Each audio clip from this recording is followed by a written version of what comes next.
প্রতিকার চেয়েছিলাম। এ বিষয়টা কোনো দলের সাথে সম্পর্কিত না। আমরা বিরোধী দলে বসে এই অবমূল্যায়ন আমরা মেনে নিতে পারি না। এই জন্য তার প্রতিবাদে আমরা ওয়াকআউট করছি। সংসদীয় রীতি অনুযায়ী আপনারা ওয়াকআউট করতে পারেন, ফিল ফ্রি। ধন্যবাদ। সংবিধান সংস্কার নিয়ে জাতীয় সংসদে উত্তপ্ত পরিস্থিতি।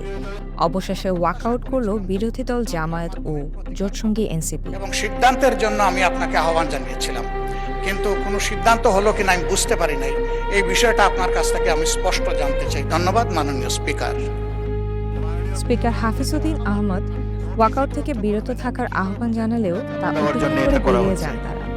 আমি অনুরোধ করছি একটু ধৈর্য ধরে অপেক্ষা করেন, নোটিশের বিষয়বস্তু শুনেন, তারপরে আপনারা ফিল ফ্রি। মাননীয় স্পিকার, আপনার অ্যাবসেন্সে এই হাউসে এই নোটিশটা পড়া হয়েছে, সংশ্লিষ্ট সদস্য এটা পড়েছেন, আমরা শুনেছি।